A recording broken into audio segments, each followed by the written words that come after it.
Hello, everyone. We are back with Michael today on The Science is the New Religion script.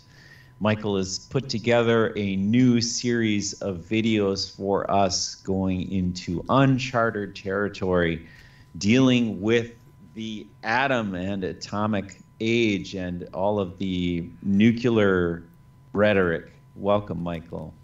Welcome, Brad. Hello, dear listeners. Once again, we have been teamed up together to do a new session on Science is the Religion. I have to exclude the new, I think, after 87 sessions, and I think it's not new. They are coming up with so many hilarious accusations and hilarious theories. It's just not funny anymore. And all of them are really,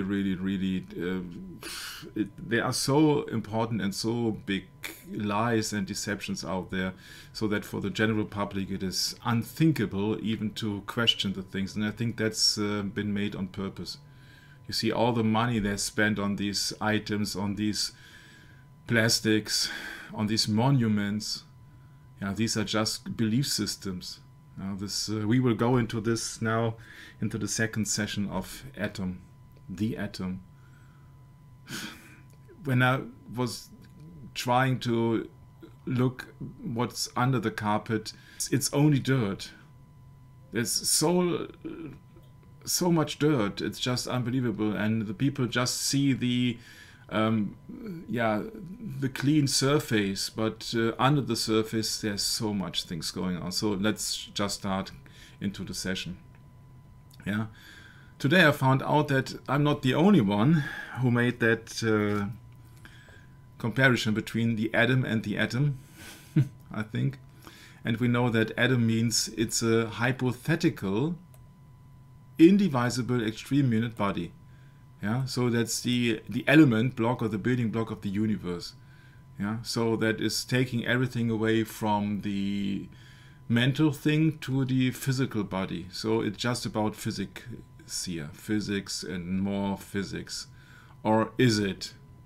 So let's try again to combine all the dots. Yeah, because this is, it seems hilarious, but this is a thing that we had as children.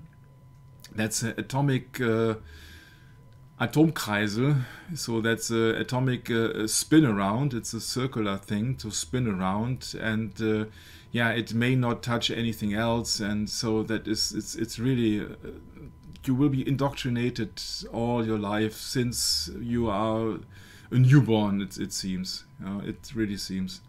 Okay, so that was for the older ones, and I found this interesting explanation here. You know who these guys are. This, I think, is Hans-Peter Kolvenbach. And these are all these so-called spiritual leaders here, dressed in black. Oh, yes, and immediately to the left of Hans Globenbach is this Nicholas... what was his name again now? Name escapes me at the moment. But Adolfo Nicolas. Adolfo Nicolas, thank you, Michael. And he was the previous Black Pope before we have Arturo Soso today. So yeah, we're missing the most recent one, but nevertheless, I think Adolfo Nicolas was done with his duties and retired in, I believe, was it 2018 or 19 or 17 or I forget. I think it was 16, but I will look it up. Could be 16. I don't know, but it's somewhere in there. Yeah. It's somewhere in there. 2016. Yes, correct. Thank you. Yeah. So this is just a claim here, and I could not verify it. But it's very interesting because it's, the result of it is actually very fitting. It says, we create your science and control all global curriculum, public libraries and mainstream media. We legally own this globe, so to speak, globe. We create it as well as your soul and all your lifelong labor. Because we found you, quote unquote, lost floating on a ball in an infinite sea of space, which we declared in 1302. And I was looking it up. Of course, 1302 can only mean unam sanctam, the papal bull. But there is no loss floating on a ball in infinite sea of space. So I was very curious to find the origin of that quote, but I could not find it. So at least on that part, it's just a quotable claim, but it's not something which I could verify. But of course, I would verify that there is a global curriculum and that mainstream media and public libraries all are very controlled. It furthermore says, we operate under occult Babylonian black magic practices via our occult court science system of illusion, usury, and consent of the ignorant. Sincerely, your government science. Yeah, and we will try to verify this once in small steps, of course. Yeah, I have looked up also that quote here, could not find it, but okay, maybe I could find that later. So that's the start. The start is that we found out that the atom is coming from philosophy, and especially from Democritus, an ancient Greek philosopher who first used the word atom. If that is correct, I highly doubt that. And he officially created, you see that they control the history too. So we don't know if that quote is correct. They do not only control the media or the science or public libraries, but because they also control the history. So also this is to question. So when Democritus and the atom was a theory set up in Greece in former times, so a few hundred years before Christ, I came across that quote from William Cooper, Hour of the Time, Mystery Babylon, Osiris and Isis, Part 1. Democritus has been a great part of his life in Egypt, and from the priest, etc., or from Egypt, from the nation, etc., you see that that is coming also from ancient Greece and ancient cults and priests. And is of course a priest of the other side. It's not the priest of Christ or the priest of the Almighty God. Of course, these are the pagan priests who have to develop a counter Christ or a counter argument and a counter science and a counter religion. So it was not only since the foundation of the Jesuits that these pagan religions would like to have a counterpart or alternative for the broad masses, for the masses are on the Broadway, but just from the beginning. Yeah, because also that Cain did not follow God's commands because he slew Abel. So that was the spirit of Antichrist was in the working since thousands of years before. Yeah, but this is just a doctrine. It's a foundation for a certain religion, for the science religion, a doctrine about the atoms. And you can look that up in this video of William Cooper, Mystery Babylon series. Yeah, yeah, because in these old days, William Cooper claims that the most divine of all men were associated, the wisest and most divine of all men were associated with these Egyptian priestesses.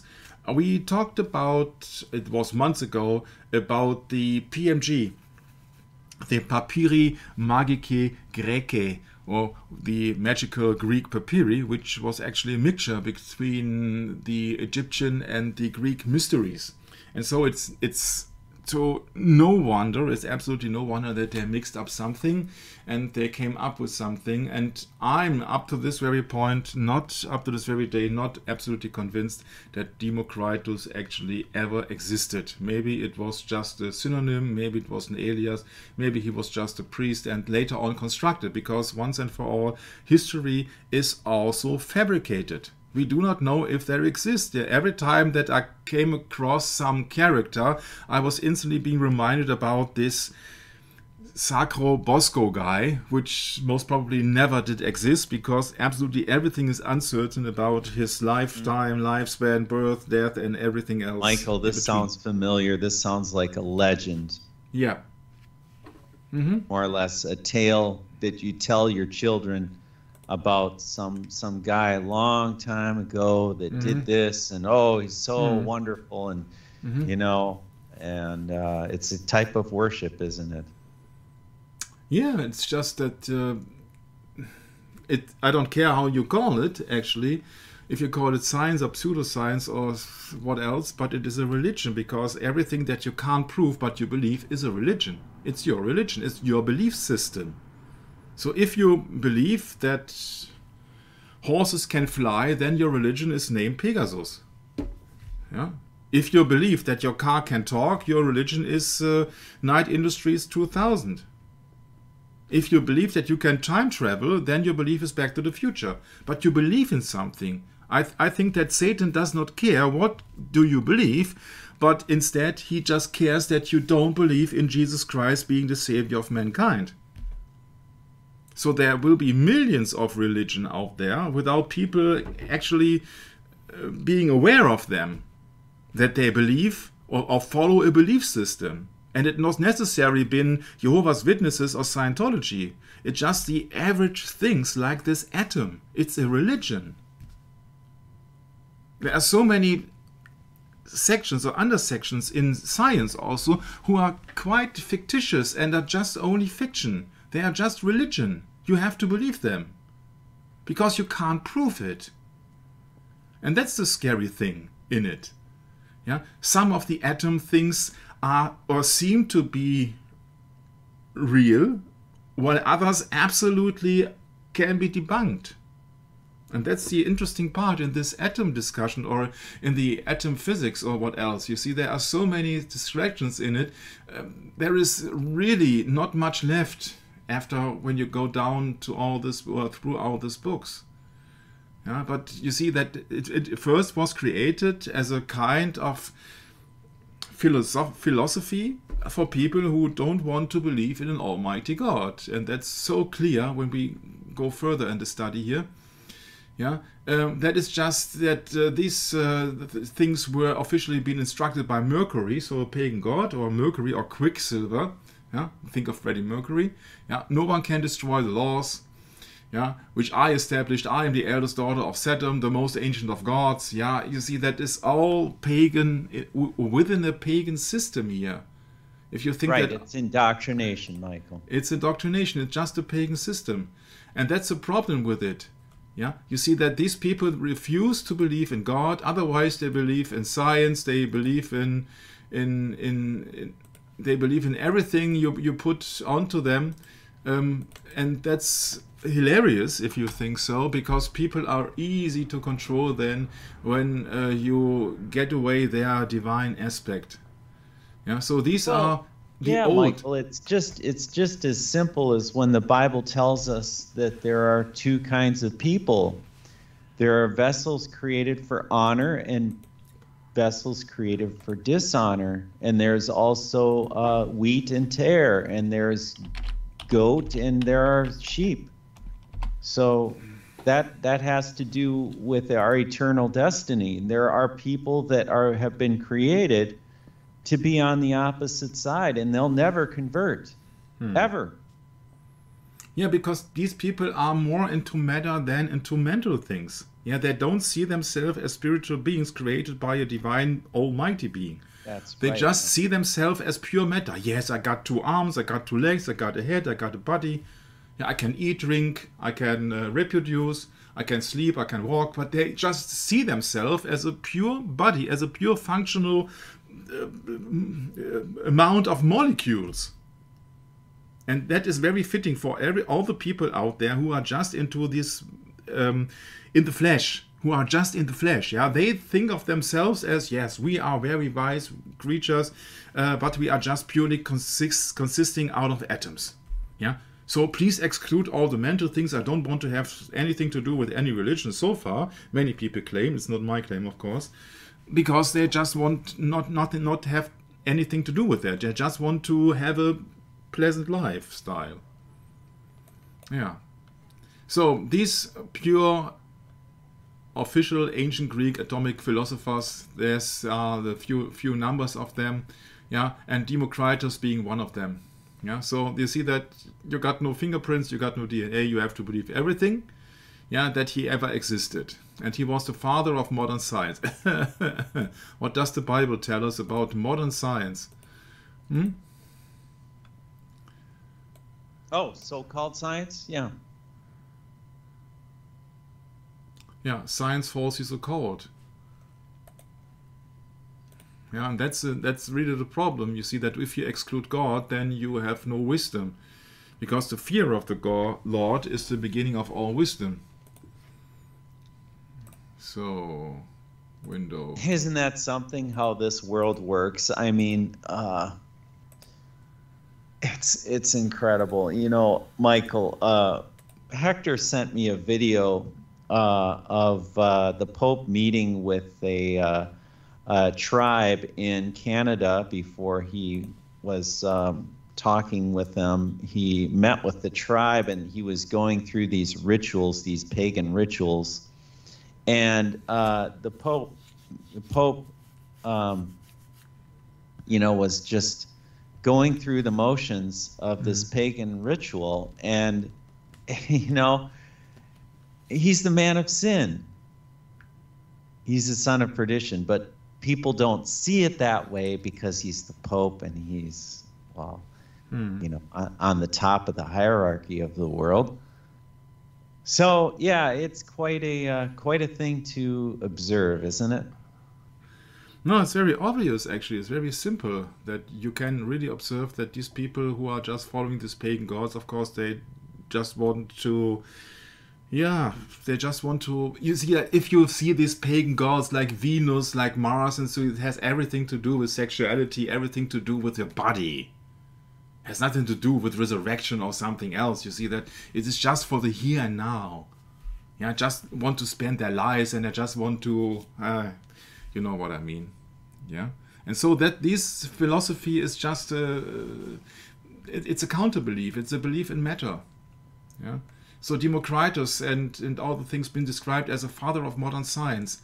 None of his writings have survived. Yeah, so can be made up.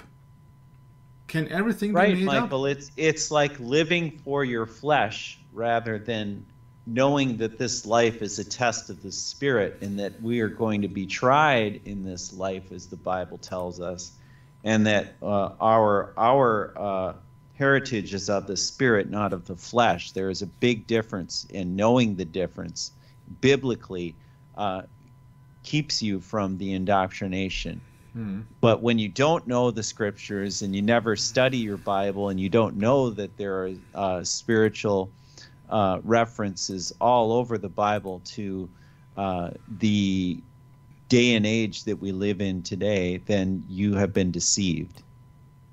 Yeah, but people take everything for granted, which has been stated on Wikipedia or else, was said to be born, allegedly, etc. You see that it's probably more likely, etc. You see that don't rely on anything. That's a childish approach, Michael. Yeah. It was said. And children can be forgiven. Yeah, it was said that Democritus' father was from a noble family and so wealthy, etc., etc., etc. Yeah, so nobody knows for sure. Maybe he was being made up. Maybe that was the name of some ancient Egyptian or Greek priest. Huh? How's that?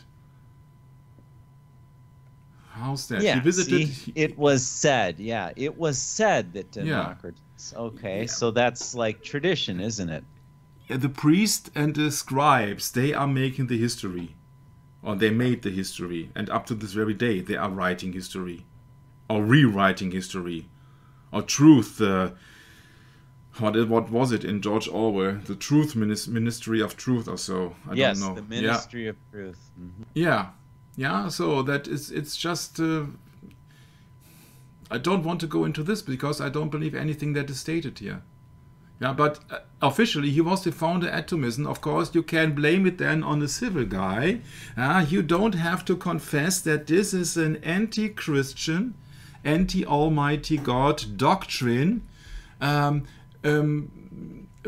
ancient priests disguised under this Democritus alias. You see what I mean? Yep. Yeah? You put something out in front like Galileo Galilei and say, okay, he's the founder of the modern atomist and the modern, what was it said here? What was he? The father of modern science.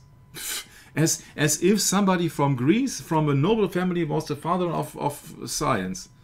Oh yeah, I have to believe it. I don't believe it. I'm sorry. And he was allegedly the founder of atomism. Yeah, then you would have to believe that. It would seem that he also went to Athens. Yeah. But in his own words,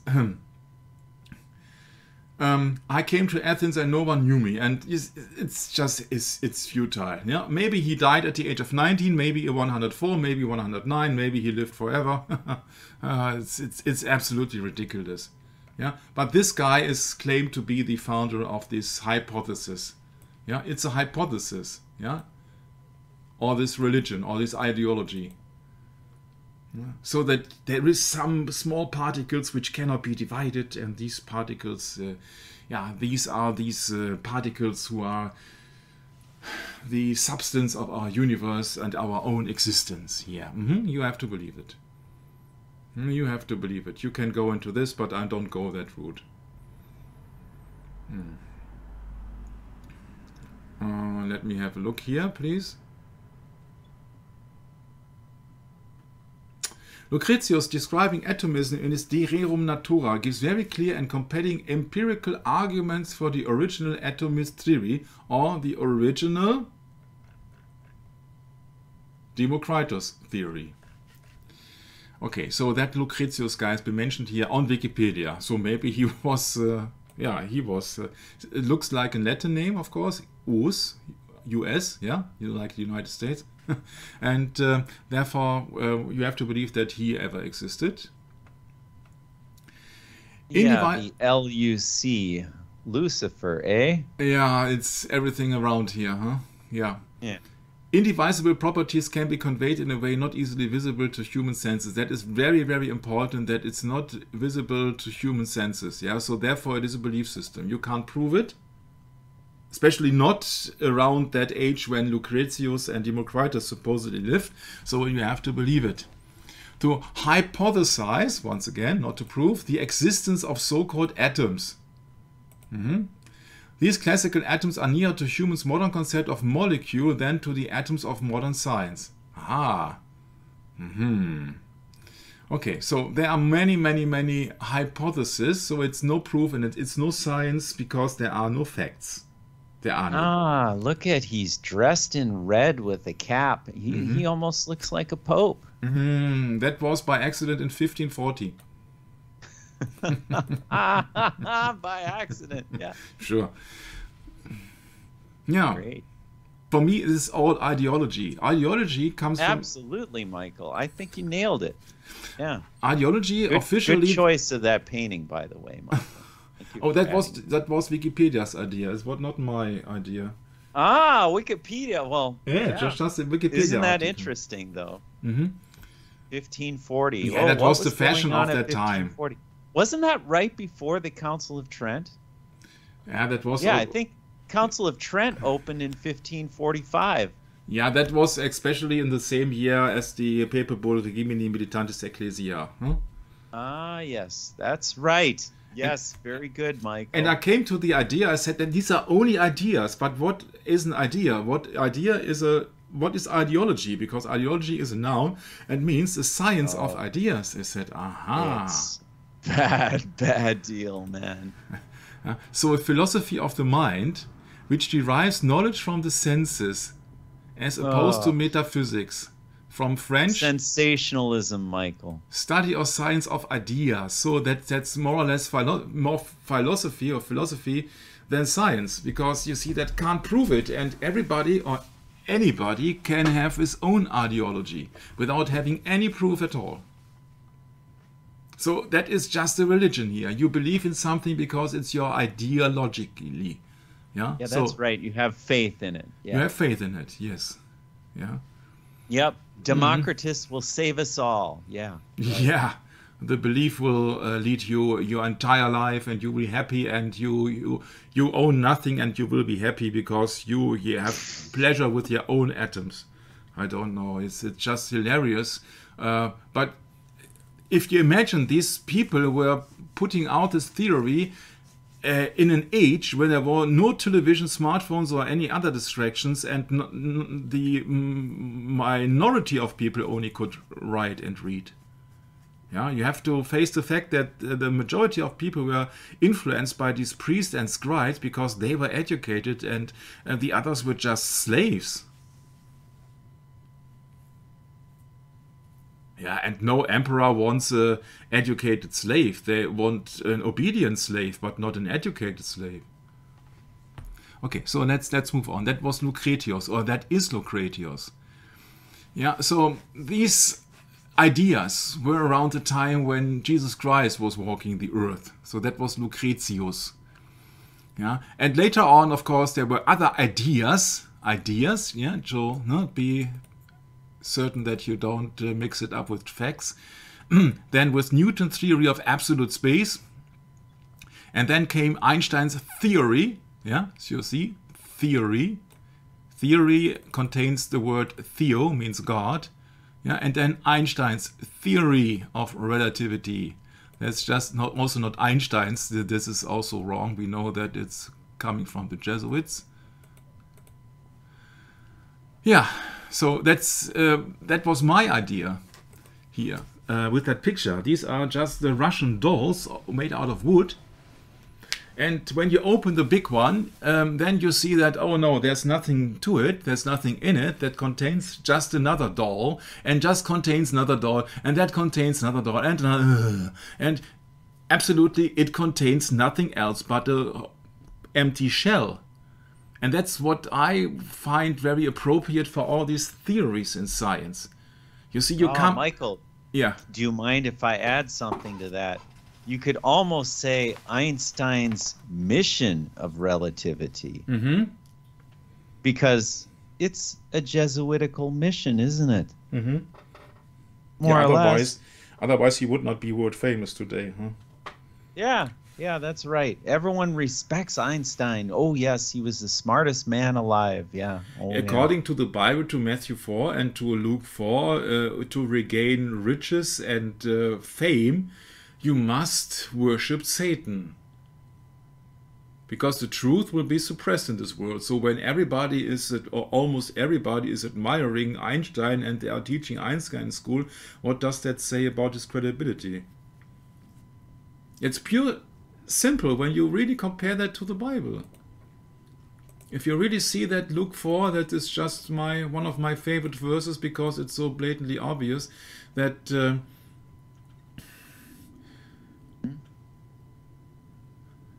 all this power I will give thee and the glory of them that is delivered to me, said Satan, and to whomsoever I will give it.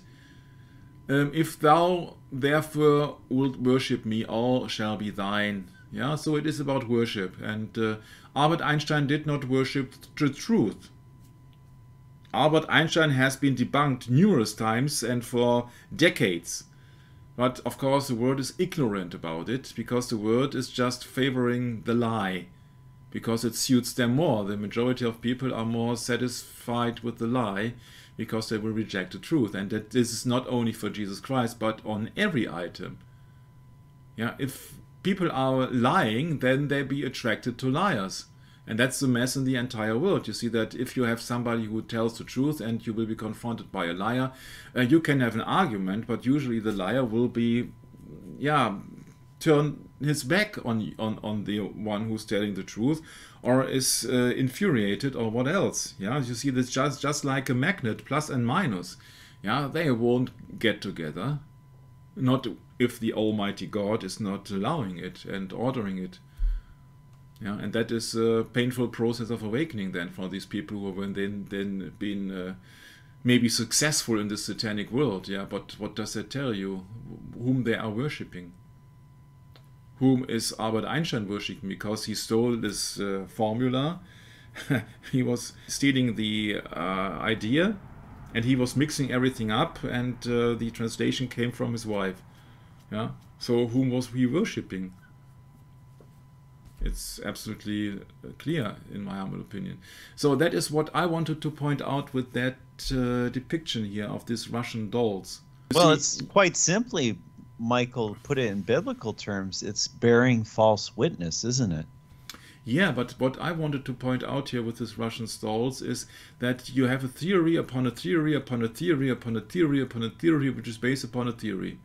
But it's like the modern situation in 2022. Everybody is questioning, are you or not? Yeah. Why, this is not the question. The question is there a cause for it or not? Who has it caused or not? Is it real or not? Have I been lied for centuries?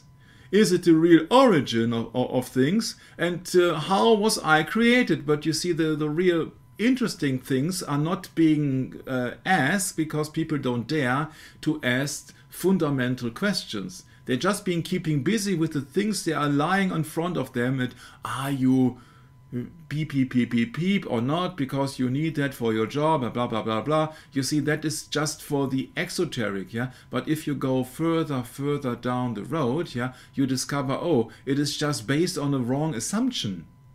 And then the question here is not valid anymore.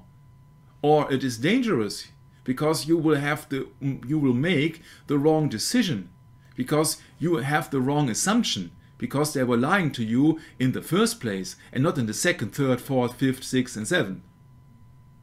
And that's what everybody is busy, keeping busy himself with the superficial things on the outside, but not on the inside. Yeah, if people trying to tell you about, oh, it's so fancy, I would like to visit Mars, yeah, then you see that he's just busy keeping on the outside on things being putting in front of him, like meat to a dog, from the mass media, and he's absolutely unaware that he's been lying for space travel, for the vacuum, for science, for everything else. You see that if then you confront him with fundamentals, he will say you that you're nuts because he believes that the 7, 6, 5, fourth and third and second assumption is correct. And now somebody like me comes and asks the fundamental questions, and he cannot argue with anything because he cannot argue on the entire levels here because he never has made any research into that. He's never been busy with that, and so people are keeping busy on the surface. Yeah, it's Michael, it's almost like you could say that Einstein is the textbook example of how a Jesuit conducts his business in the secular world to convince the whole world of this new faith. Mm. Faith in science. Faith in the theory of relativity, or the, what did they call it? However you want to call it. Yeah, science is the old religion, actually, Michael. You see, you got several levels here, and to get down to the nitty-gritty, yeah, nobody is prepared to get to the nitty-gritty. They are just keeping busy that is there life on Mars, yeah, life on Mars, like David Bowie, yeah. And then they will say that, okay, yeah, why not? Because there are many planets in the universe, yeah, and nobody questions the universe so far, and nobody questions space travel, yeah. Nobody questions then health issues, yeah. And then you come down to the basic physics. Yeah, is it possible to move inside a vacuum, for example? Yeah, because that's the real reason why they have put the moon in the atmosphere of the Earth, because the NASA has discovered that, oh yeah, the old lie does not work anymore, because we can't have a controlled space travel without any kind of atmosphere. Where do you propulse when there's no air? But it worked for decades. Yeah, yeah. And the second level then would be that can you trust people? Yeah, and the first one, and the first one would be is it who created you in the first place? Yeah, so who created everything? What is your belief system? Yeah, do you really believe you can fly to Mars when that planet, so-called planet, has been named after a Roman god? Yeah, and you really think that it's all to it? But you see that people will be keeping busy on the outside here with life. Is there life on Mars? Is there life in the universe? That's not the valid question here. The valid question is, if you know that the Bible speaks about the Earth, the only place of life, then it makes absolutely no sense to wish to go somewhere else because you are not ordained to leave the Earth. Period. And that's what I meant. That you find on every physics level. Yeah, you have a lie which has been proven by another lie, proven by a theory, proven by another theory, proven by ideologically, and then been made up and founded by a legend. Yeah, legend has it.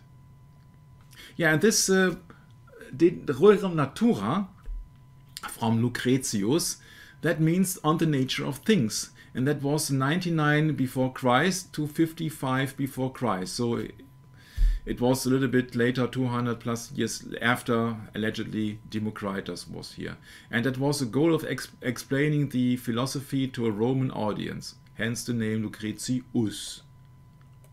And that was just a poem. Yeah? The universe described in the poem operates according to these physical principles guided by Fortuna and not the divine intervention. That's what I told you in the first session. Oh, they have to get rid of God. That's the goal of these physicists like Einstein. Yeah, it's all relative. There is no absolute. No, there is no absolute God. It's just all relative. Yeah, and you can believe what you would like to. This means that do what you want is the whole of the law. Do what thou wilt, yes, Michael. Yeah, do what thou wilt and do what you want and do what you will. That's so. Yeah, and Fortuna. That's the next problem. It's all by Fortuna, and then it's just another. No, it's not a German football association. Fortuna is a Roman goddess. Yeah, the goddess of fortune and a personification of luck. Yeah, equivalent to the Greek goddess Tyche. Yeah, it's the goddess of fortune and the personification of luck in Roman religion. Oh, so it's religion. Yeah, guided by Fortuna religion. Yeah, so it is a religion. It's not science. It is a religion because the universe has been guided by Fortuna, by chance, or by fortune. Yeah, but nevertheless, you see that Fortuna is also the name of a Roman goddess and not the divine intervention. So it's not Fortuna the goddess. Now it gets really complicated. So it's just by chance. It's not by Fortuna. So Fortuna, the name of fortune, is just by chance the same name as the Roman goddess Fortuna, but has nothing to do with divine intervention. Oh, give me a break. Huh? So not the divine intervention of the Roman goddesses. And now he will twist his thoughts once again. Yeah? Epicurus invoked the atomism of Democritus to demonstrate that the material universe was formed not by a supreme being, to get rid of the creator, and instead of admiring or worshipping the creation or yourself, but by the mixing of elemental particles that had existed from all eternity, governed by certain simple laws. Yeah, and that is a violation of the first laws of thermophysics. Or thermodynamics, sorry. Thermodynamics. First law of thermodynamics. Because where it has existed from all eternity, who had created it in the first place? That can't be. Oh, but Michael, you must not question the authority of Epicurus. Yeah. You can However one you energy pronounce can his only name.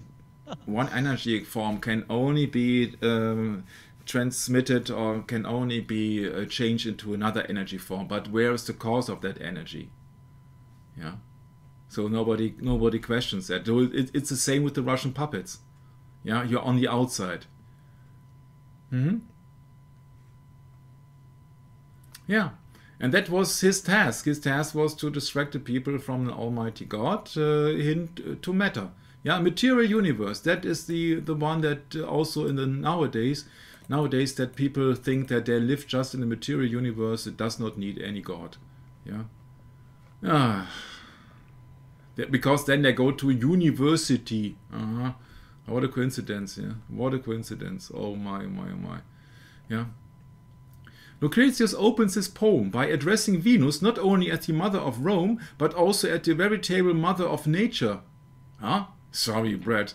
Is that not a kind of a distraction here? Because he said that everything had existed from all eternity. And not been formed by a supreme being. And then he comes up with addressing Venus as the mother of nature. So it is a religion. It is a religion, Alma Venus, or Alma Mater. Yeah, so the variable mother, Alma Mater, urging her to pacify her lover Mars and spare Rome from strife. Yeah, you see, you got Venus and Mars. What is that other than a religion here? Lucretius then dedicates time to exploring the axiom that nothing can be produced from nothing. Aha! So it existed all the time, but on the other hand, nothing can be produced from nothing, and that nothing can be reduced to nothing.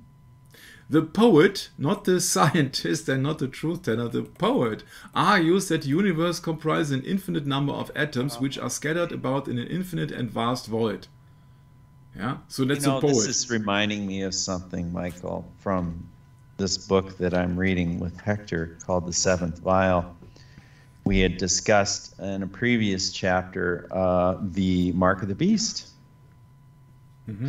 And the Mark of the Beast, in James Aiken Wiley's words, is very interesting. I wish I had it marked here in the book that I have, but it would be really interesting if I could find that quote here. But go ahead, Michael. Yeah, you see, this is contradiction. Yeah, this is just wieder pointing out Roman gods and goddesses. Yeah, intellectual principles, but it's just about a religion for love and sex. Yeah, for Venus and Mars. Yeah, that's nothing else. Senses, it's all have everything to do with Roman gods and goddesses, and everything to do with materialism. Yeah. Yeah. Yes, some have suggested that Lucretius died before being able to edit, finalize, and publish his work. Yeah, legend tells it. No? So that these are ideas. Ideas means an archetypal concept of a thing in the mind of God, or a Platonic idea, archetype, a wooden philosophy. Mm-hmm. So these are just their own ideas, and they are setting it as truth, or as an ideology. Yeah, so it's a logic idea. Huh? It sounds and seems logic in the first place, but only because somebody is explaining it is his way in a closed system. But it's not the absolute truth. That's the relative truth. That's the trick, the relative truth of Mr. Democritus, Lucretius, or what else. Yeah, they are coming up with, oh no, there is no supreme being. On the other hand, it's been dedicated to Mother Venus. Yeah, sure. Yeah. So for me, this is metaphysics and nothing else. The science of the inward and essential nature of things, but cannot be proven. It's a speculation. Yeah, he was a poet. Yeah, he was a poet. The name was given 70 before Christ, or Common Era, come on, by Andronotius of Rhodos, and was reference to the customary ordering of the books, but was misinterpreted by Latin writers, we have to believe it, as meaning the science of what is beyond the physical. Yeah, and that is kind of an atom, because the usual John Doe cannot pretend, or cannot grasp, and cannot see, cannot touch, cannot smell, cannot sense the atoms. Or the atom. Yeah, and it's also been named for psychology. Yeah, and in a metaphysics, this Lucretius means the lack of divine intervention, although he attributes Mother Nature to Venus. Come on, he's a liar. Yeah, you know, clearly see that it's a liar. And then they come up with some exclamation or accusation. No, they come up with an excuse here. Lucretius does not deny the existence of deities. Sure, he's speaking of Venus and Mars. He simply argues that they did not create the universe. So it created itself, or what?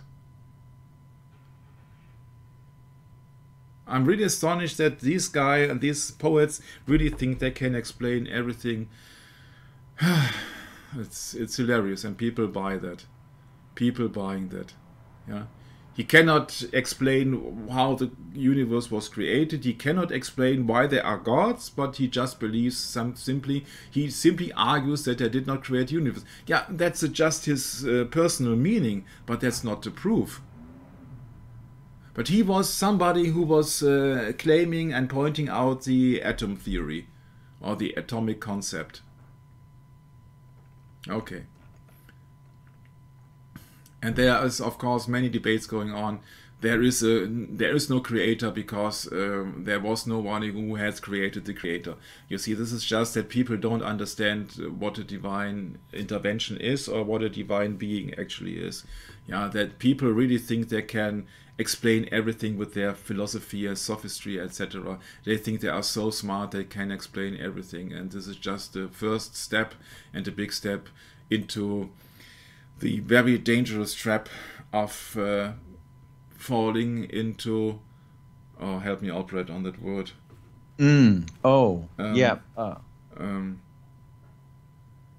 Falling into apostasy or what? No. Vanity. Oh, yeah, vain deceit. Vain deceit, yeah.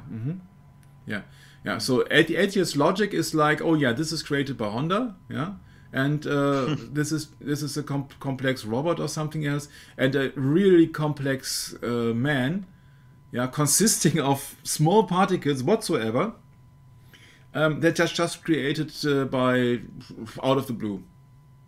Has no creator, although there are some parts in it which cannot be reduced, so can't be evolutionary been made step by step, part by part, or particle by particle, but has to be made at once, and they can't logically explain that. But of course, it has no creator, sure. Yeah, so it's very much complex, and also man's got a brain. And man can have morals, integrity, and being empathic and all the things, but yeah, they just want to reduce man and mankind to the material level of things, because then they can easily be controlled. Because if they really themselves think they are being originated by apes, then yeah, they are being fooled big time. And of course, uneducated people are slaves to the supreme beings on top of them. That's a hierarchy. So, this poem, De Rerum Natura, does not argue that the soul does not exist. Rather, the poem, once again, the poem, claims that the soul, like all things in existence, is made up of atoms. So, sure. And because these atoms will one day drift apart, the human soul is not immortal.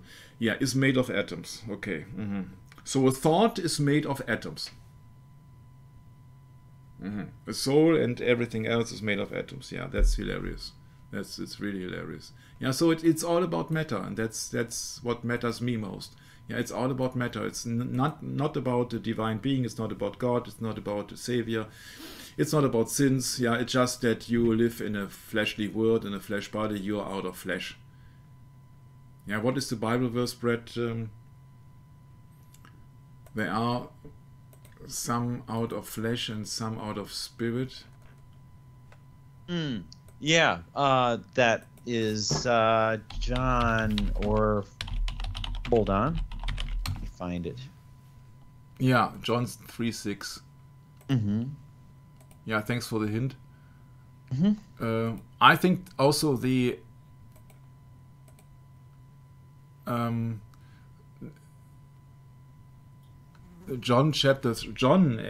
in general, and also the epistles of John, are some very, very underrated parts of the Bible. Yeah. Oh yeah. Yeah, there you go. That's the verse, yeah. Very, very key verse. That which is born of the flesh is flesh, and that which is born of the spirit is spirit. You're right. It's very important to study these verses and the chapters in their proper context, Michael. Yeah, so you're just reading or just believing somebody who is writing poems and is supporting the atomist theory. Yeah, that's it. That is just the, if you'd like to say so, maybe the Latin translation of the original Greek, or the original Greek/Egyptian idea or ideology or religion. Yeah, I'm not going into some things which were written here. Yeah. In the classic antiquity to the Middle Ages, there was some saint, so holy one, Saint Jerome, condensed in this chronicon that Cicero amended and edited De Rerum Natura. This assertion has been hotly debated, with most scholars thinking that was a mistake on Jerome's part. Right there at the bottom right portion of the page, quote, any cause all, you see that? And he caused all, both small and great, rich and poor, free and bond. And by the way, if you haven't already noticed, this is Revelation 13. I forget which verse. And he caused all, both small and great, rich and poor, free and bond, to receive a mark in their right hand or in their foreheads, and that no man might buy or sell save he that had the mark, or the name of the beast, or the number of his name, unquote. So this is James Aiken Wiley's book, The Seventh Vial, and it's the two-horned beasts of the earth, and you can look it up and read it for yourself, but we're going to just read this quick little quote from James Aiken Wiley. It was customary in ancient times for servants and soldiers to have imprinted on their persons the mark of their master and commander. The mark was sometimes a hieroglyphic,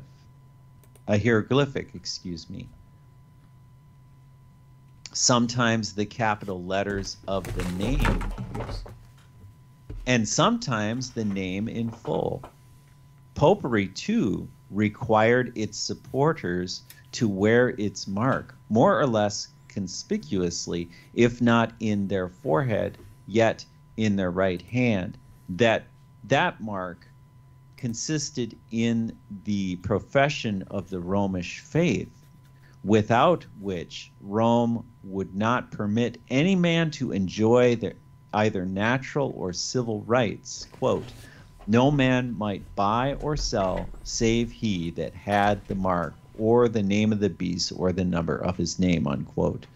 From instances almost innumerable, we shall select only one. Pope Martin V, in his bull issued soon after the Council of Constance, enjoined the professors of the Catholic faith not to permit heretics to have houses in their districts, or enter into contracts, or carry on commerce, or enjoy the comforts of humanity with Christians.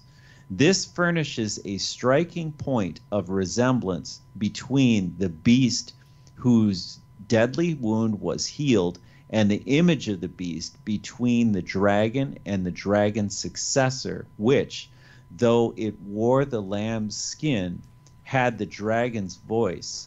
For we find an edict issued against the primitive Christians by the pagan Emperor Diocletian in precisely similar terms. According to that edict, quote, the Christians, says Justin Martyr, quote, had not the power of buying or selling anything, nor were they allowed the liberty of drawing water itself before they had offered incense to detestable idols, unquote.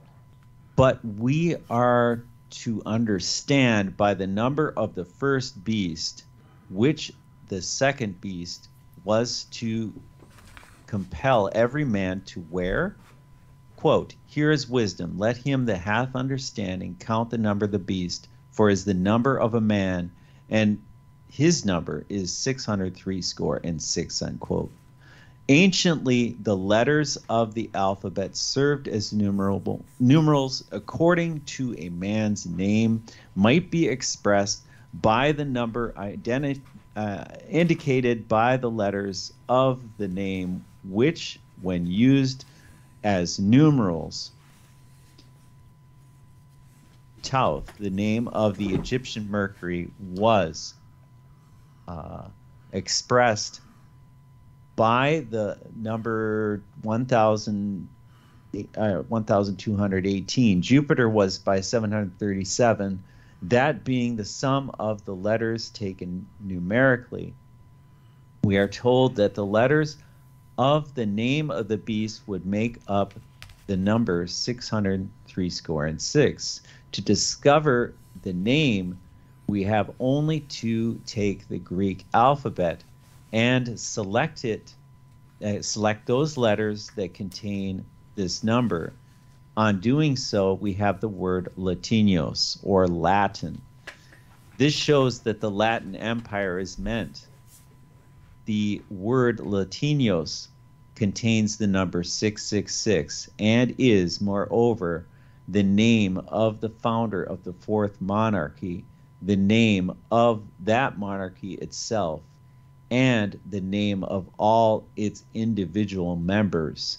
The evidence appears perfectly satisfactory, according to which we conclude that Latin is the true interpretation of the number of the beast. We might go on in this way, presenting to the portraiture of popery, but many volumes would not suffice to contain it, and a whole lifetime would not be long enough to finish it. There you go. Yeah, that's what's coming up. Yeah, that's right. It is.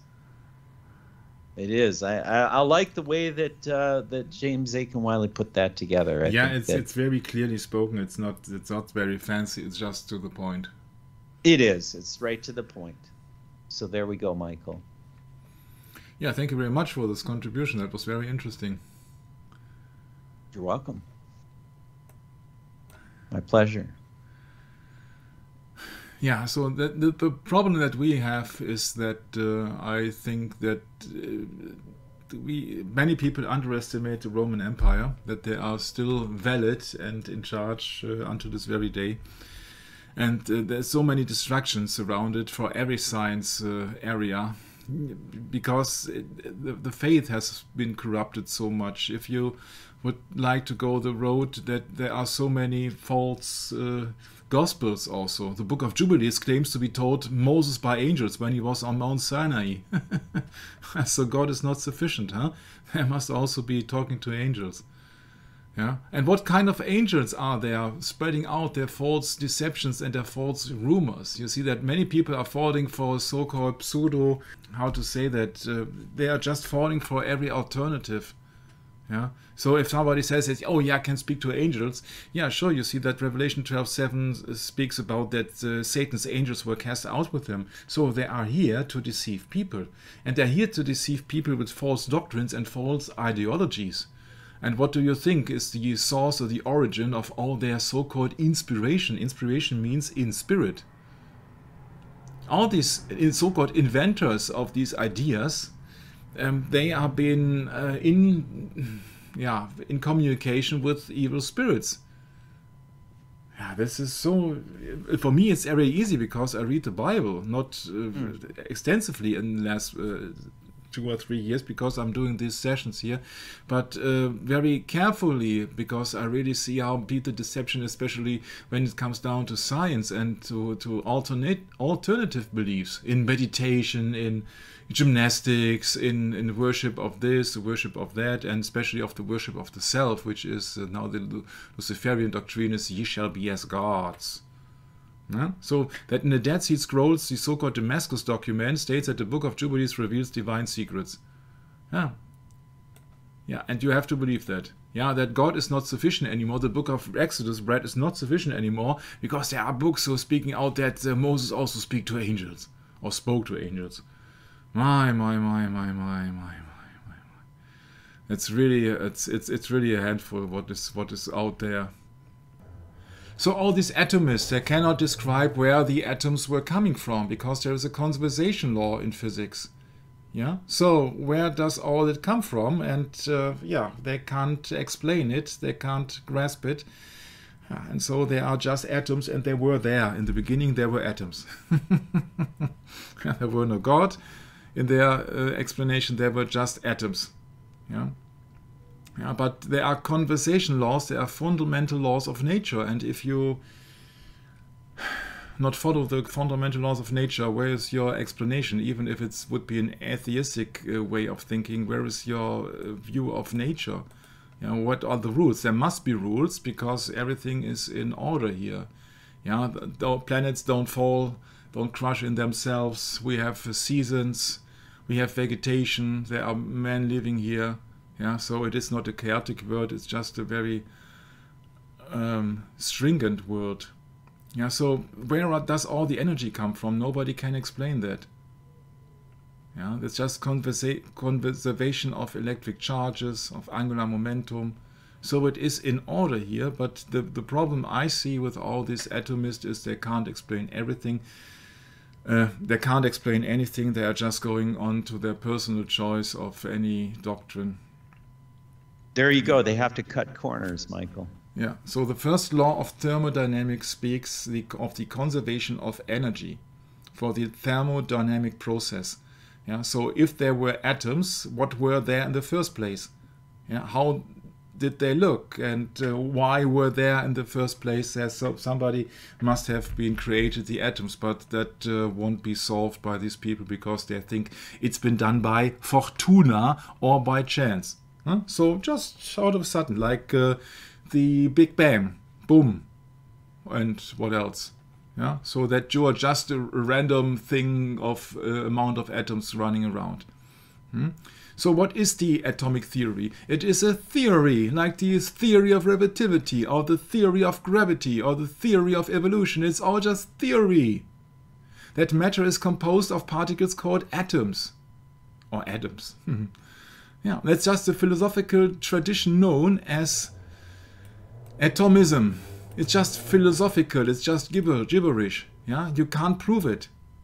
Hypothetical. You see, there is no proof in that. You are following a path from poets and from people who might not have ever existed. See, and they use the same argument against us, that our faith founded on the Bible is all hypothetical too. See? Yeah. Their argument is the same. Yeah, that's a problem what we are now facing here. And what everybody faces who is trying to find out the truth. That's following the faith of the scripture. That's right. That's right. It's not only the scripture, it's just that everybody who might not be a believer who questions the official narrative, that's a problem. Yeah. So that's just a theory from the 1800s then.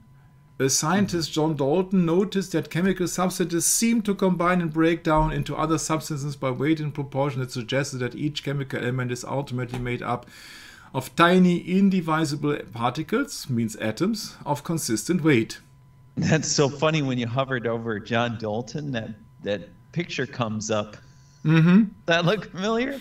Almost like a hidden hand there. Yeah, they got all the same stomach problem, like hidden fingers at Napoleon. least. Yeah.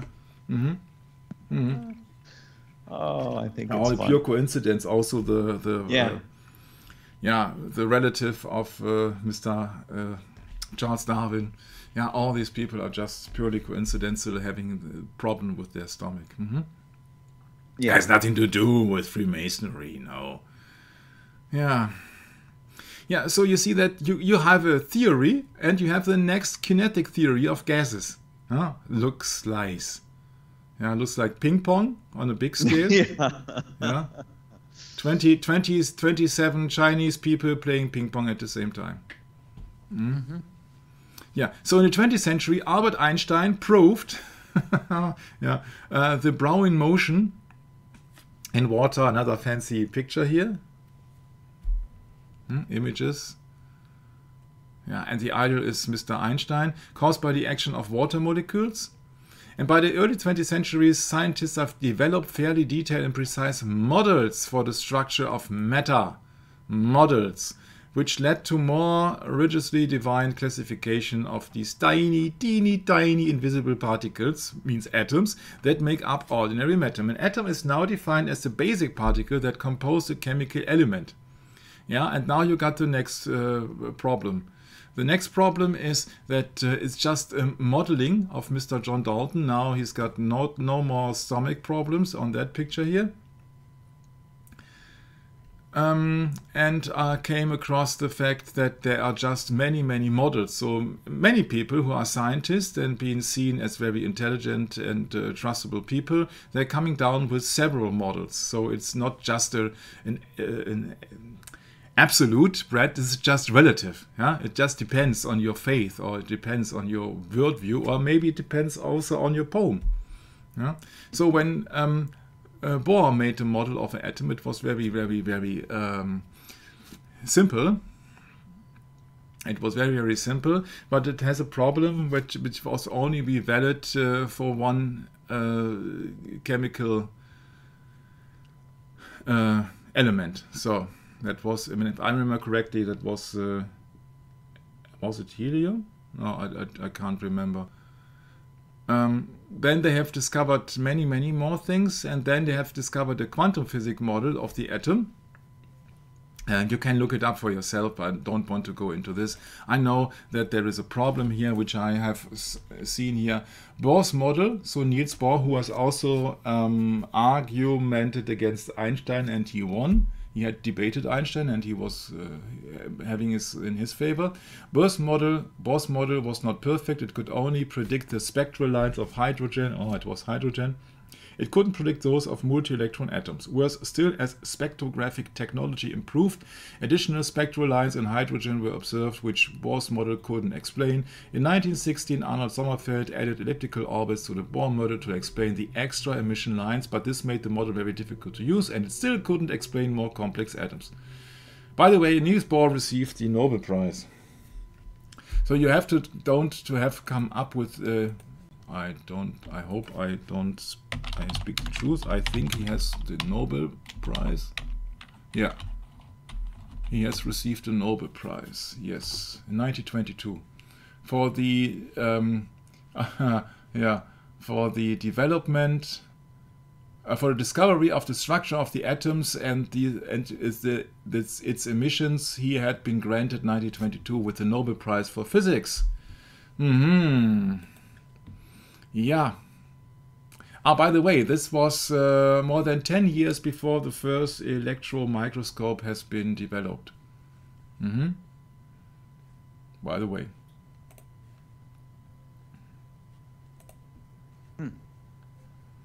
Yeah. Understanding atomic structure and quantum theory. Yeah, so it gets very, very theoretical here. The theory is now understood. Because there is an old quantum theory until 1925, yeah, and then there is a new one, and of course it's all related to Mr. Einstein. You have to get away with the ether. You don't have to get into the line of Mr. Einstein and his companions. Yeah, because the system does not allow anybody to interfere from the outside, so they will only accept so-called scientists or science so-called, which is suitable to so-called prove their ideas. So that's the problem. So that they're coming up with models, even Nobel Prize award winners, like mere models. These models does not work. That it was not perfect is not fitting. Huh? It means it does not work. It does not work.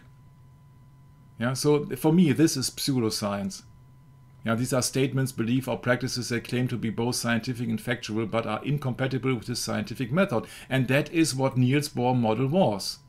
It was incompatible, so it could not be proven unless for one element. That's it. So that is pseudoscience.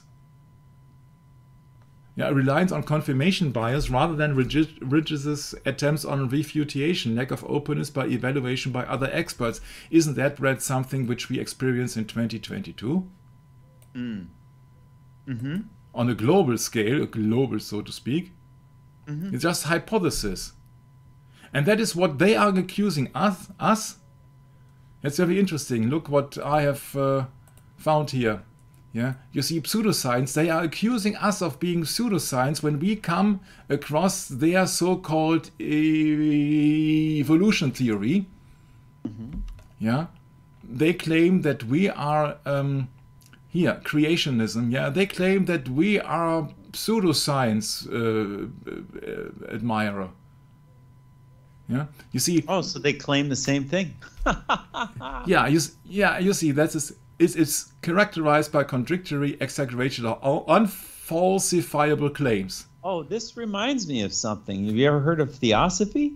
Yeah. Yeah, this is the theosophist game right here. You just turn everything around and put it on you, you know. It reminds me of Matthew 23. Yeah, you the see, scribes and the Pharisees sit in Moses' seat. Mm-hmm. Therefore, everything they, I don't know. Just read it. They claim that alternative medicine is pseudoscience. Yeah, things which have worked for centuries, yeah, they claim that as pseudoscience. Yeah, occultism they claim as pseudoscience. They are occultists themselves. They are worshipping Satan. That's right. Yeah, that's right. and creationism. Pseudoscience, huh? Yeah, that's pseudoscience. So when we have creation science, we have been called by them as people who are having a wrong faith because we have pseudoscience. So everybody who believes in the Christian way of creation is not a scientist, cannot have the truth. So they claim that science is above on the Bible and science is above on faith. Yeah, you see, Wikipedia openly claims that creation science or scientific creationism is a pseudo-scientific form of young earth creationism which claim to offer scientific arguments for certain literalist and inerratist interpretations of the Bible. It's often presented, etc., etc., etc. Inerrantist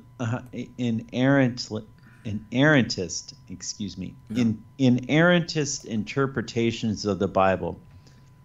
You know what they're pointing to there, right?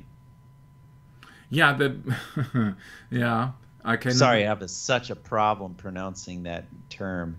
Yeah, you ask me. Yeah. That says what?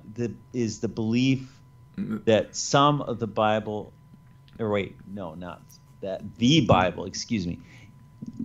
Yeah, biblical inerrancy. Yeah, here we go.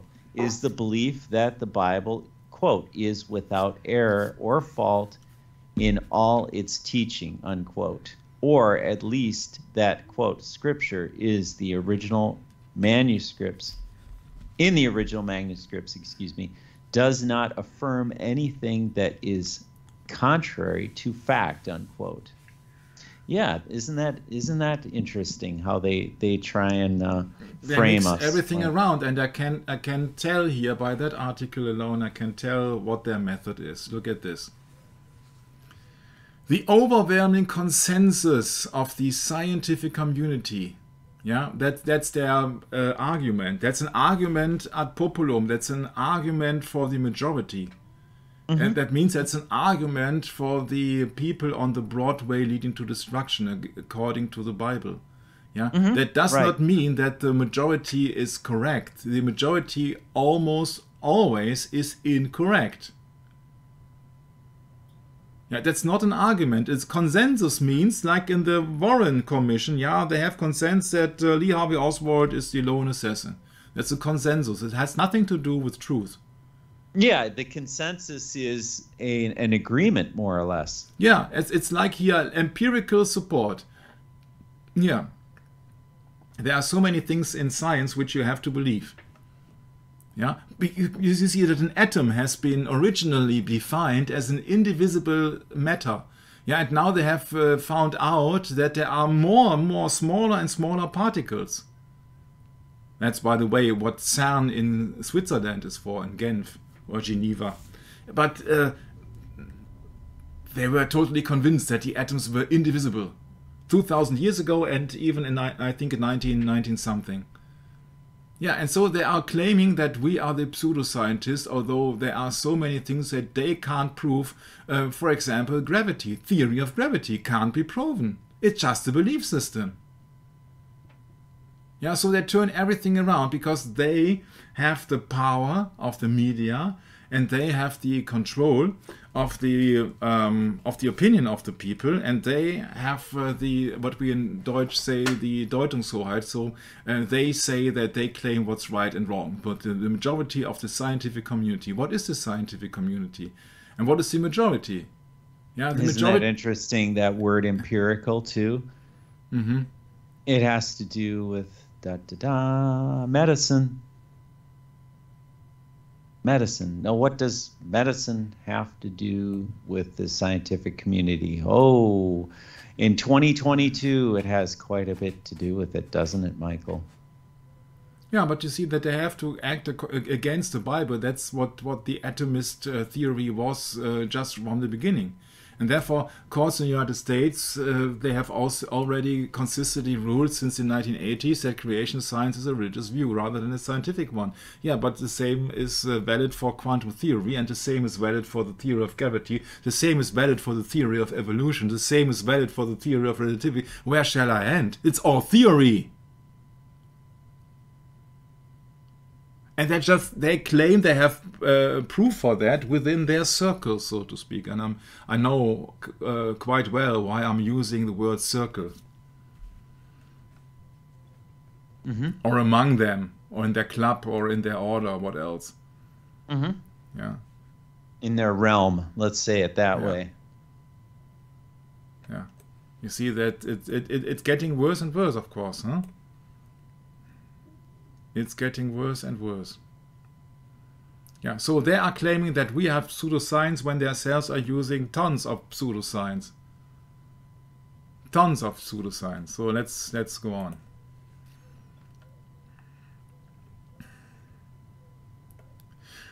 For example, their argument is the falsifiability.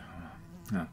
The philosopher Karl Popper emphasized the criterion on falsifiability to distinguish science from non-science. Statements, hypotheses, or theories have falsifiability or refutability if there is the inherent possibility that they can be proven false. That is, if it is possible to conceive of an observation or an argument which negates them.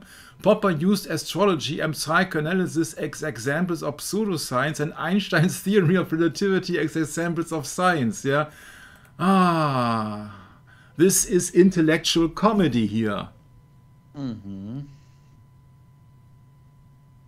When it is proven and it is falsifiability according to his, why is it still called theory?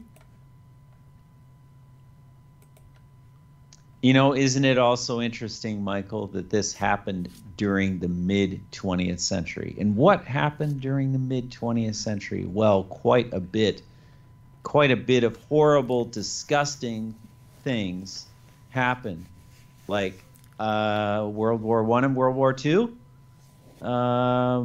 What else? The fall of the stock market and the richest people in the world getting much richer, like kind of what just happened in 2020 all over again. So, yeah, Michael, history is repeating itself to some degree, I must say. So they will falsify their theories with another theory. That's what their game, and that's what their goal, and that's what their method is. Yeah, you put one theory on top of another theory and then came up with another theory because all of their so-called knowledge is relative. Yeah, it depends who says what, in which context, and in which time. Yeah, in which period, and then they come up with a new. Oh, now we know better. Yeah, now it's the latest statement and the latest. Knowledge in science is this, the latest knowledge in medicine is this. Yeah, you see that. Oh, I'm sorry, but I didn't know that. Now we have new developments, and there are new things on the horizon. Yeah, yeah, and then he comes up with Carl Sagan's the demon-haunted world. Yeah, Carl Sagan, who is not whatever. I won't say anything. In favor of Carl Sagan, because I know that he's not. He's just another propagandist, Michael. In the material world. Yeah, he's just in the flesh. Yeah. Yeah. So when he discusses more an invisible, same propaganda. Yeah. Yeah, and he discusses an invisible dragon that he has in his garage. Yeah, well, that would explain many things, many works that he did. Yeah. The invisible dragon also is not an invisible dragon, because I think that maybe it's clearly visible to Carl Sagan. Otherwise, he would not have discussed it. But okay, that's just my 2 points or two claims. Yeah. So who's got the sovereignty of interpretation? And that's usually the government. The government says, okay, this is the official science, that is in the textbooks. And people and children especially, they grown up totally indoctrinated with the ideology and with the narrative. Yeah, but it has nothing to do when the majority of the scientific community, who is just the majority of people, have no acceptable and no proven right to the truth. They are just people who are just being in high positions, and there is also a cause why they are in high positions. So it's just no valid argument for the truth. It's just a valid argument for the people only in the flesh, because they don't get it, that everything will be decided for the majority by the majority, and you only have to create some majority to change laws. Here in Germany we have a so-called basic law, and this basic law can be changed with a 2/3 majority in the German so-called Bundestag. So that means you only have 2/3 of all your ministers and all your politicians who are voting for a change of common laws or of foundation law, which means that it's just you only have to have 2/3 of the voters with a false narrative. Yeah, feed them with a false narrative, and they will decide the way that you want them to decide, if you are the politician or the man behind the politician puppets. And that's the nature of democracy, not only from Democritus, from democracy, that the majority decides what's right for everyone, and that can't be the truth. That can't be the truth. According to the Bible, it must be the worst output. But so that democracy is kind of a hidden dictatorship. Yeah, because you can influence the masses by the mass media so that they make the wrong decision, or they make the decision that the people in power would like them to vote for. That's the problem. So it is not a proof. Yeah, it's not a proof that it is correct when there is a majority of scientists coming up with their overwhelming consensus of the scientific community. Yeah, so I don't give a peep about the overwhelming consensus of the scientific community. Yeah, because it has nothing to do with truth.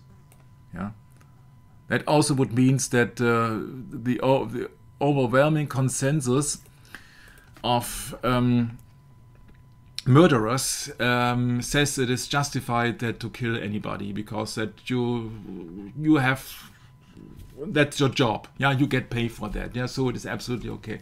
Yeah. Yeah, or there are professions where it's absolutely okay because it's sponsored by the government. Think of being a soldier. Yeah, but it's just consensus, has nothing to do with truth. Yeah. Oh my. And then I came to somebody where I said, oh yeah, I hit the nail. And the nail was being mentioned with the name of Girolamo Fracastoro. That's in the 16th century. 16th century. That's the book, Fracastoro. He was an Italian physician, poet, and scholar in mathematics, geography, and astronomy. And he subscribed to the philosophy of atomism, the rejection of an almighty God, and rejects appeal to hidden causes in scientific investigation. He studied the mode of syphilis transmission as an early example of epidemiology. I said, ouch, not that also. Yeah? Very interesting guy, Fracastoro. He was born in Verona, Republic of Venice, and educated at Padua, where at the age of 19, the number of the sun in Cicero, he was appointed professor at the university. I said, wow, he was faster than Idem Adam Weishaupt. At the age of 19, Brett, he was professor at university. Can you imagine? A bronze statue was erected in his honors, etc., etc., etc. And I skipped it. I said, oh, that's interesting, and had also a landmark on the moon. I said, okay, interested. Oh, where is all of that? And then suddenly something came. I said, oh no, please don't. 19th century bacteriologist studied Fracastoro's work and his seeds of disease theory as a predecessor to germ theory. The germ theory, I can only recommend you to a very interesting video of the Space Busters on BitChute of the disproven germ theory. The germ theory of disease is the currently accepted, not the truth, currently accepted scientific theory for many diseases. Theory. It states that microorganisms known as pathogens or germs can lead to disease. What does Timothy 6:20 says? Oh, yes. O Timothy, keep that which is committed to thy trust, avoiding profane and vain babblings and oppositions of science, falsely so called. Yeah. And he was in 15 something. Yeah, he was being handed over professor at the age of 19. Ring a bell? 19. He was professor. So he must be a genius, and or he must have been the support of the people in the university. Who was running the universities in the 15th, 16th century, huh? Not the lay people, yeah, but the priests, the Roman Catholic Church, of course. So then he came up with these predecessor seeds of disease with syphilis, etc. And later on in the 19th century, he was so-called rediscovered by these bacteriologists, for the predecessor to the germ theory. Even when a pathogen is the principal cause of disease, environmental and hereditary factors often influence the severity of the disease. Yeah, so they say that, oh yeah, there are so-called germs, and these are pathogen, and these are the causes of the disease. For example, they claimed that was also the case in the plague of Athens, that allegedly killed an estimated 100,000 people. The problem is that history is been made by the people in power. We don't know much about it, but some 30 pathogens have been suggested as having caused the plague. Yeah, plague. So suggested is the key word. Suggested. Yeah. So there is no certainty everywhere around. Maybe it has also something to do with the hygiene and with unclear water or something else. I don't know. Yeah, but to claim it now, it has been something to do with these pathogens, with the germ theory. Of course, that suits them. Yeah. Basic forms of the germ theory were proposed by Girolamo Fracastoro in 1546. 1546. So it's not Edward Jenner and all the people who came up with the hilarious idea to introduce some poisons to people. 1546. And he was a professor at the age of 19. Yeah, you can smell that there is something fishy going on. Yeah, and that was that thing that we don't want to talk about now at the moment, because medicines people are not very well educated when it comes down to that fact here, because in that time doctors were unaware of how it worked or how to extend the principle.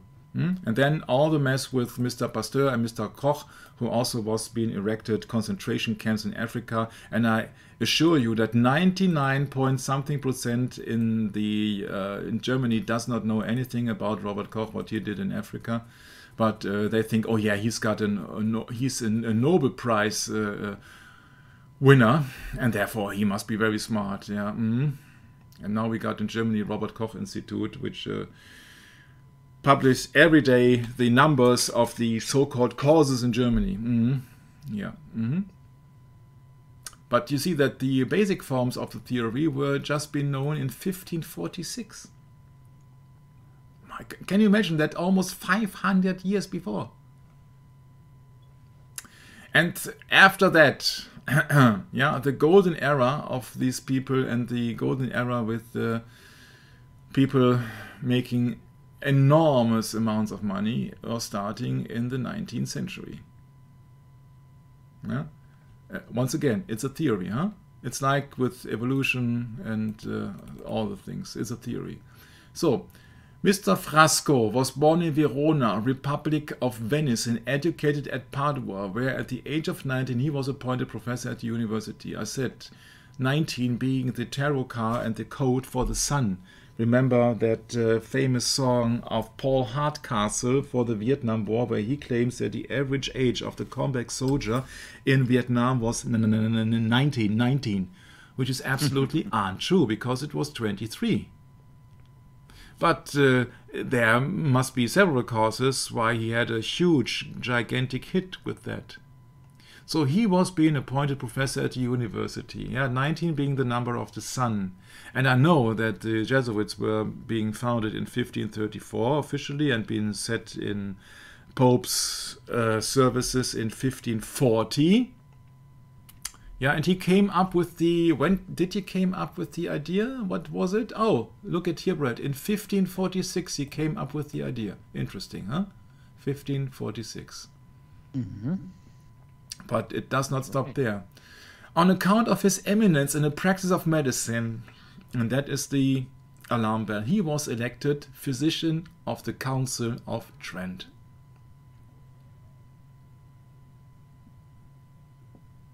Really? Yes. So once again, this Italian, Fracastoro, was made professor at the age of 19. You can only be a professor in Padua if you serve the Roman Catholic Church.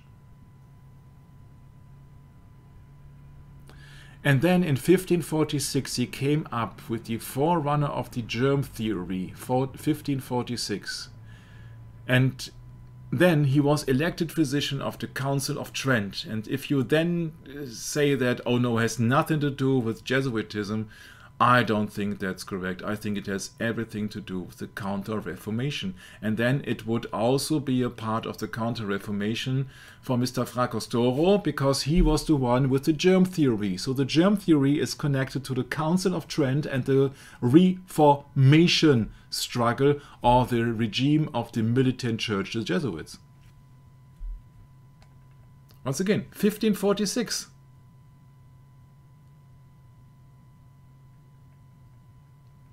Look at all these coincidences here. All these coincidences. Yeah, so he was in 1595, he was already professor. So he was, at the time when that started, he was 24 plus 46, he was 70 years old at the Council of Trent. Yeah, so he was the elected physician.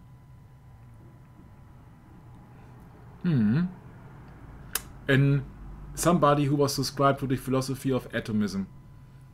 Has nothing to do with the belief of the real Almighty God. In 1546 he proposed that epidemic diseases are caused by transferable tiny particles or spores that could transmit infection by direct contact, indirect contact, or even without contact over long distances.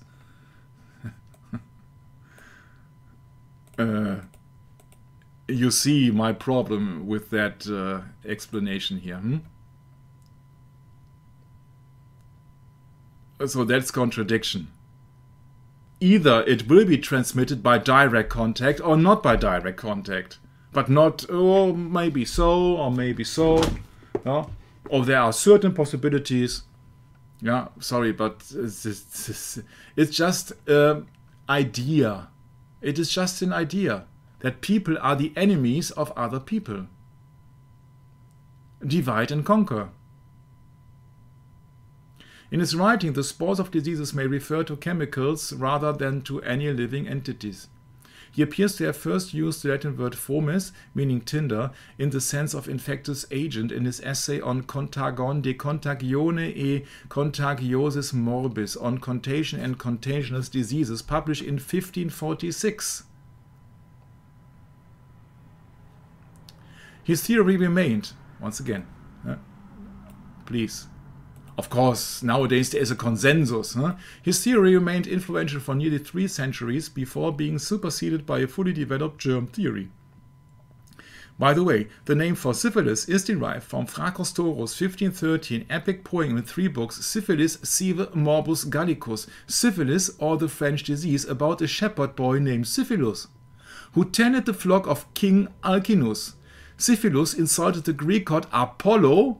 Hi, Mr. Armstrong. Hi, Mr. Buzz Aldrin. And was punished by him with a horrible disease.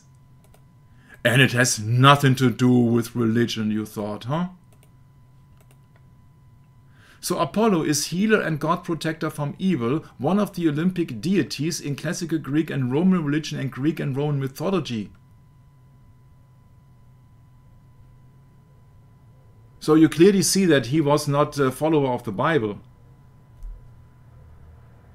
The poem suggests using mercury and guaiacao as a cure. In 1546, his book on contagion also gave the first description of typhus. The collected work of Fracastoro appeared for the first time in 1555. Yeah, that book.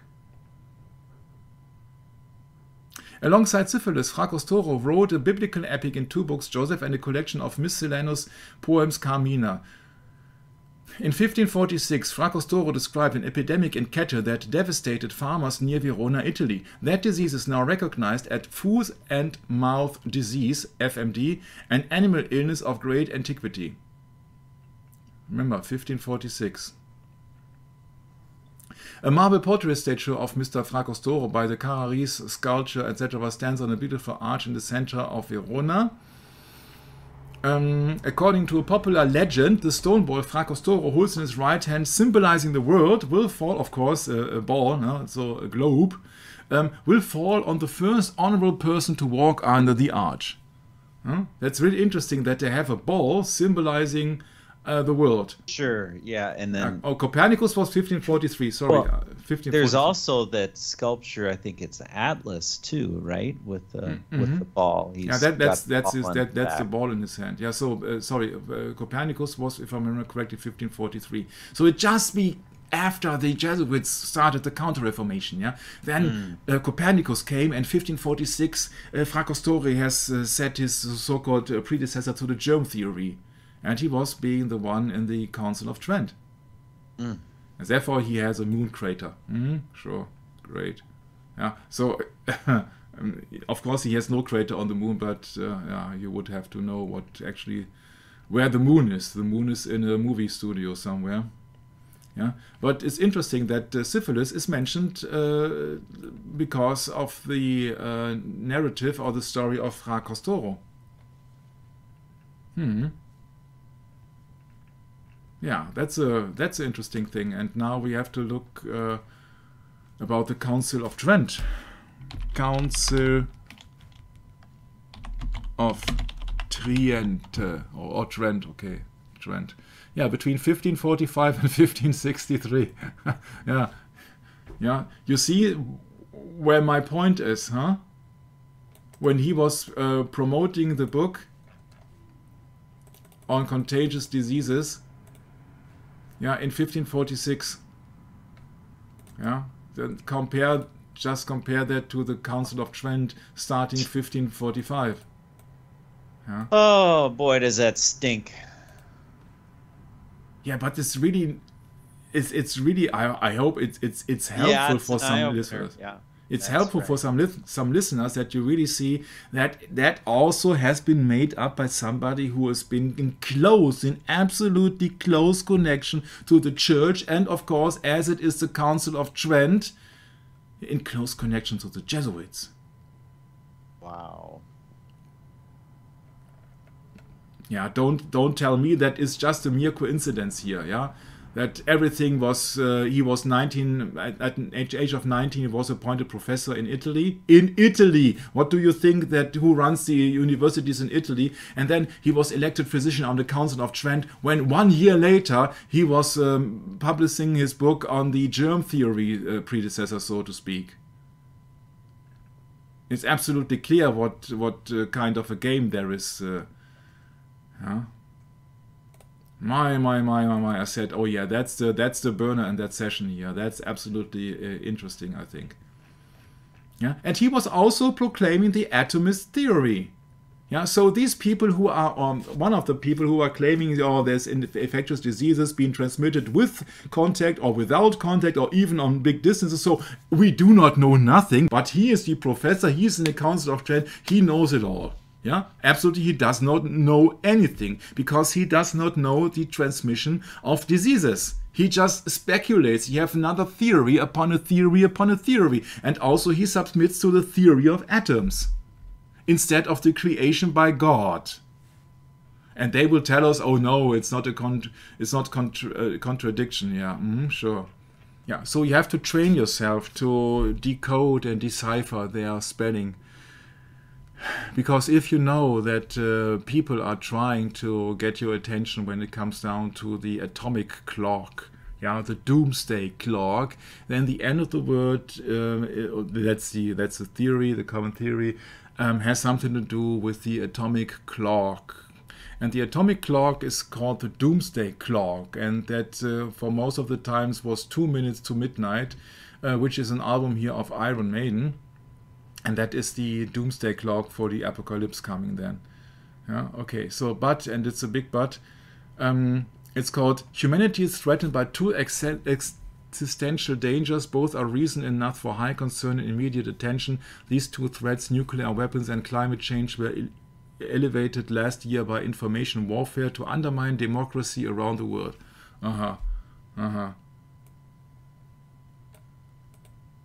The risk of these and other threats pose an extraordinary threat to the future. The same reasons from 2019, along with the escalation of the political situation as well as the advancement of climate change, has caused the bulletin to let time pass by 20 seconds. This new peak has been established, so you have to fear for your life. No? That's the climate clock, and there's also doomsday clock.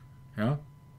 So when you then know, yeah, that the bulletin of these atomic scientists, so the followers of the atomist theory, was been founded in 1945 by Albert Einstein and the University of Chicago. Yeah, if you have seen that before, yes, that was also content of our conspiracy theories about the assassination of John F. Kennedy. That is very interesting because the bulletin of the atomic scientists, they created the doomsday clock 2 years later, so in 1947. Using the imagery of apocalypse, midnight, apocalypse, and the contemporary idiom of nuclear explosion countdown to zero to convey threats to humanity and the planet, which isn't a planet. The doomsday clock is set every year by the Bulletin Science and Security Board in consultation with its board of sponsors. Oh, they have a sponsor, which includes 11 Nobel laureates. Oh, the number 11 again. Where do I know the number 11 from? The clock has become a universally recognized indicator for the world's vulnerability to catastrophe from nuclear weapons, climate change, and disruptive technologies in other domains. In March 2022, the Science and Security Board released a new statement in the wake of Russia's invasion of Ukraine. 100 seconds to midnight. You have to fear for your life. Yeah. Somebody who has not any fear is Billy Idol, the rebel yell, serving Satan. The midnight hour is then also the hour of the apocalypse. So the apocalypse hour, more of the apocalypse. Billy Idol, yeah, I've talked to him before. Rebel Yell is Nimrod, is the rebel against God, is also, of course, Lucifer. Yeah, and that's it. That's the board of atomic scientists. Yeah, so when it all gets down to an idea of an indivisible matter, which later on has been found to be not indivisible, but containing other small parts. So what to make out of it? Climate clock and all these atomists and all the people around that doomsday clock. You have to be very careful whom to believe, and I would like to believe the Bible, and therefore we are now over with our small time travel through the time of all the atomists. Yeah, and now the atomic clock is ticking. If you would like to find it in the Bible, you will be disappointed because there is no atom in the Bible. What there is in the Bible, on the other hand, is an Adam. Yeah, and Adam, yeah. Adam being the first man. Back to Genesis. Back to Genesis, yeah, but not the band, yeah, the book. Yeah. No. Yeah, and Adam is being described. Adam is being described as the as mankind. Genesis 3:20, for example. Adam is mankind. So the first man was Adam, and I don't think that's a big coincidence. So that must also into Genesis 2, Adam, speaking of the name of the first man. Adam. Brett, would you like to take over, and maybe I will show that very interesting guy here once again. Where was he? He must be somewhere here. Yeah, it's coming up. No. Oh, where is he? Oh, you're speaking of, yes, our friend. No, it's not my friend. Ooh, where is he? Not my friend either. Will never be my friend. I'm just saying. Nonetheless, we're supposed to love our enemies, Michael. Yeah, but you see that when they persecute us. The summation of all these coincidences here. Fracostoro. If you would like to educate yourself, then please look up Frascoro. Very interesting thing. So thank you very much for the second session on the atom. It was maybe a little bit dry sometimes, but I can assure you that we are coming up with much more in the next session, when it will go down to the more recent situation of the atom theory or the atomist. Yeah, you will have some very interesting things which I found, and that will be, yeah. Then you absolutely see that is a theory of the spirit of Antichrist. Yeah, that is the spirit of Antichrist, doomsday clock. Okay, yeah, so, Michael, I thought you were in reference to that painting pictured in where was it? I forget where it was from, but I know that it was in 1540. Was that the image you were looking for? Oh, I can't remember now what kind of image that was. That was it was Democritus. Democritus, yes, yes. Yeah, no, I just want to see that it's allegedly a Democritus. Then it's that Latin guy of Lucretius. Then it is Fracostoro and all the people claiming that there are small particles called atoms, and that's what everything is consisting. Also, the soul is consisting of it, and you see that it's just always excluding God. It's just an anti-truth, so it's a lying concept. It's a replacement for truth. It's a replacement for truth, yeah. And luckily, the real moral of it all is that it's replacing what we deem as truly venerable, which is Jesus Christ, and his glory, is taking away from the glory of Christ, really, Michael. And I want to thank you for the lesson today.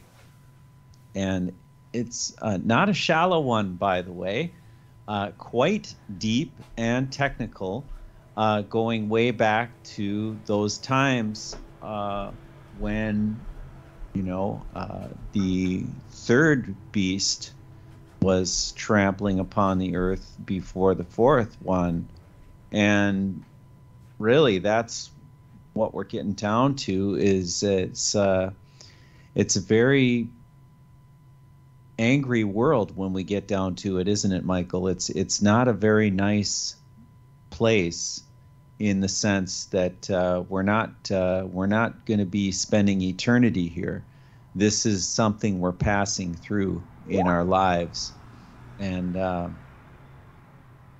thankfully, Michael has brought us to this point now where we can take a look at this and put it in perspective.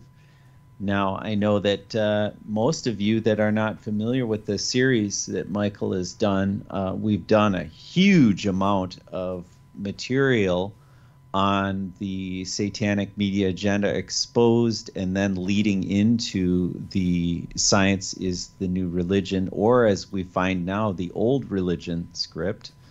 And it's really, it's where do you put your faith on? What is it that makes you want to believe the way you believe? And in these modern times, I think it's very easy to go along with the science, Michael. It's very easy. And in fact, it can make a Christian-minded man double-minded. And that's the grave danger of all this. We're not to be double-minded here.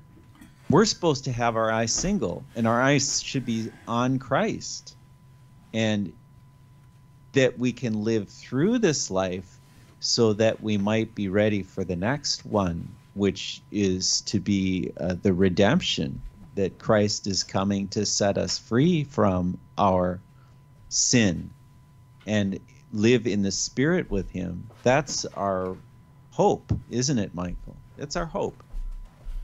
So, but it's just the majority. You see that everything is based on the majority, then everything is based on Antichrist. The majority is on the broad way. It's also the majority of scientists. It's just clearly simple. Yeah, it is purely simple, and it's very interesting that we have this topic, and I want to thank you for putting this together for us. And we're really looking forward to continuing on this journey down this road of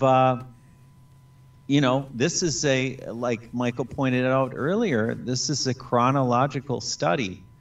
So we're getting down to the roots here of this atom and how it relates to us that are in Christ and that are looking for Christ's glory in this life. We're not looking for the glory of man here, because remember that is taken away when we replace the doctrine of Christ.